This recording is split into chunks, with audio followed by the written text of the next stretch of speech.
What is constructivism? It is a modern avant-garde art movement that looks something like this.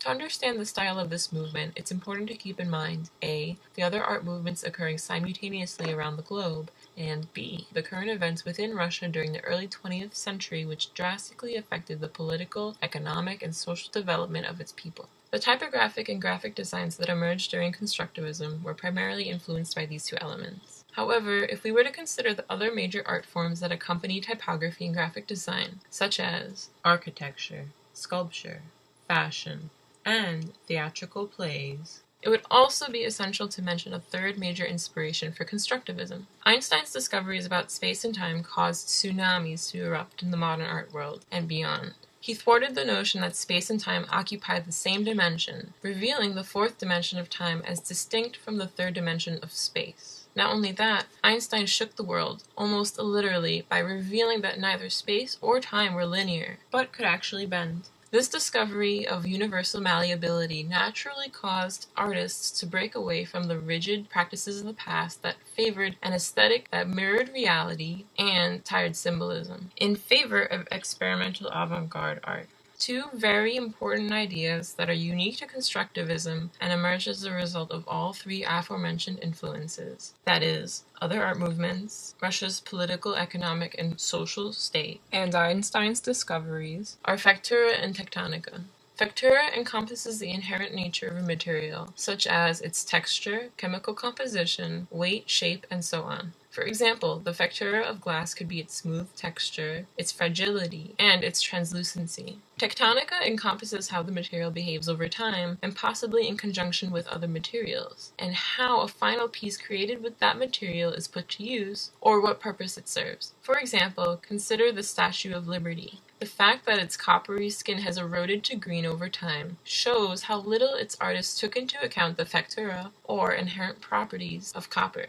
It's not easy being green. Yet, copper's tectonica in the presence of acid rain makes it so. That said, let us take a quick look at the other art movements going on at the same time as constructivism. There is Dada, the seemingly random and highly satirical anti-art movement. Futurism, the placement of optimism and beauty in locomotion, locomotives, and industrialization in general. Cubism, the divergence from hyper-realistic depictions of reality to uniquely perceived abstractions of reality. And suprematism, the spiritual reverence for shapes and geometry as the purest form of beauty. In constructivism, for something to be beautiful, it must necessarily be useful. This differs from other art movements, which place beauty in some sort of aesthetic quality. The usefulness of constructivist, typographic, and graphic designs lies in its ability to convey a clear, concise, and powerful message. Because the typographic and graphic designs of constructivism were mostly directed towards Bolsheviks, many of whom were illiterate or could barely read, it is common to see a graphic image or collage photography accompanied by just enough words so as to be as easily understood as possible. In fact, literacy campaigns were common subjects of constructivist graphic and typographic art. Female literacy is the subject of this poster by Elizaveta Kruglikova. Notice how the unadorned yet bold words stand in stark contrast from the rest of the image, thus making it very readable and legible. On the top it reads, "Woman, learn to read and write." On the bottom it reads, "Oh, mommy, if you were literate, you could help me." Before we shed some more light on the current events within Russia that caused this shift in artistic expression, let us first consider some common graphic and typographic practices of the movement, as employed in this case by Alexander Rodchenko.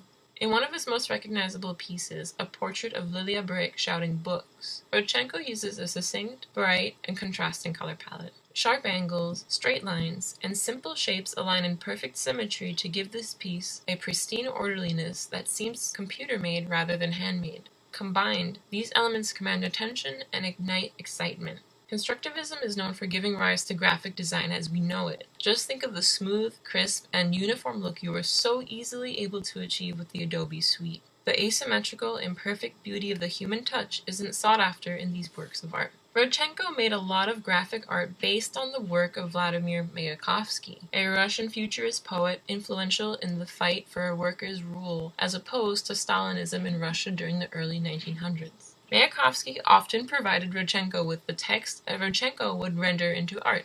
This piece is Rodchenko's illustration of Mayakovsky's poem About This, which was inspired by an emotionally tumultuous 2-month separation between Mayakovsky and his lover Lilia Brick. Yes, this is the same Lilia Brick that Rodchenko photographed and included in the photo montage we just looked at. All three people collaborated together because they shared the same political beliefs that fueled constructivism. They were communists, and not the kind that Stalin paraded himself as when he became Russia's dictator in 1924, nor the kind that China and North Korea claim to be today. But we will extrapolate on that later. For now, notice again that we have a composition that combines photomontage with contrasting colors in linear planes, which, in the case of the text, makes it highly legible and commanding.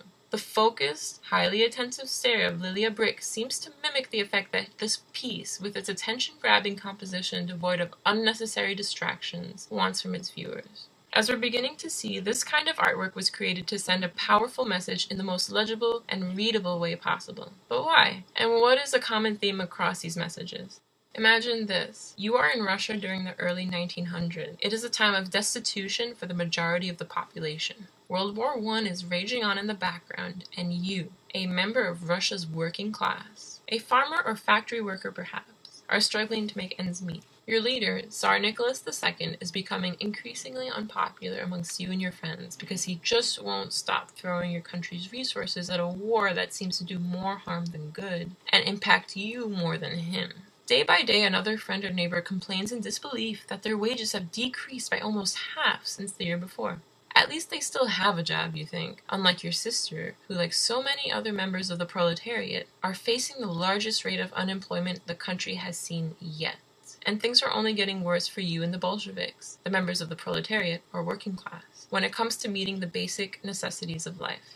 So, revolutionary ideas start to foment in conversations amongst you and your kin, because communism promises what capitalism fails to provide: a livelihood and reasonable living conditions for those living outside of the bourgeoisie, or, in other words, the factory or farm owners. It promises employment and education for all, a fair distribution of resources based on need, not wealth, things which may be attained if capitalism is renounced for communism. When push comes to shove, the February Revolution of 1917 overthrows Tsar Nicholas II. Who or what takes his place? The provincial government, a government of aristocrats, or bourgeoisie. So what comes next? The October Revolution of 1917. This revolution overthrows the provincial government and replaces it with no government at all. Now, you and your friends become your own representatives, your own policy makers, your own government, so to speak. Together, these revolutions of 1917 are known as the Russian Revolution, which ultimately put the Bolsheviks, a communist party composed of members of the working class, in charge. However, fast forward to the early 1920s, and Joseph Stalin comes in to crap all over your pretty picture of lowercase c communism with a dictatorship in sheep's capital C communist clothing. Vladimir Lenin, a leading figure in the fight for Bolshevik power during the Russian Revolution, along with Leon Trotsky, a journalist of sorts in support of the Bolshevik Party, are now targets of political heresy under Stalinism. Lenin goes into hiding, while Trotsky is exiled and later assassinated with an ice pick. Knowing all this, let's look at one of Lyubov Popova's posters. Again, we see words in sans serif type, simple rectangular planes framing the composition, and steep diagonal lines in the background broken by ellipses. In the left-hand corner, we see the symbol for communism, a hammer and sickle, tools of the laborer. The color red is a symbol of unity. It is the color that runs through all veins, equalizing everyone regardless of status outside the body. In these costume designs by Popova, we see the quintessential diagonal lines of constructivism, along with the colors red, which we understand to represent blood, and black.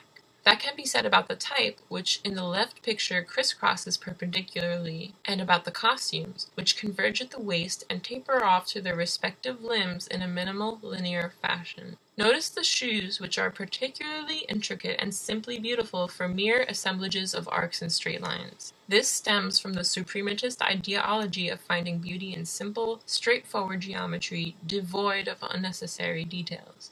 In this cover art for Left magazine by Varvara Stepanova, we have a clear glimpse of how futurism and cubism come into play with constructivism. The clippings of mechanical bits consolidated into one entirely new and somewhat intimidating bulk of machinery harkens back to Picasso's early photomontage experiments, the first of their kind, which happened to influence many other art movements, including futurism and, obviously, constructivism. However, the fact that this photomontage is specifically about machinery links this constructivist piece to futurism and the ideologies of that movement, which place societal advancement and existential joy not only in industrialization, but specifically in locomotives like cars, rockets, and boats. Does this sound familiar? It should, because Einstein is to blame for turning artists on to physics with his theories about time and space. But let's not forget about the typography. What color are the words? Yes, the color of our insides. What about the font? It is sharp and straight with no serifs in sight. All the words are parallel or perpendicular. It smells like there's a grid afoot. To summarize, Alexander Rodchenko explains the motivation of constructivist artists from the point of view of someone making the movement.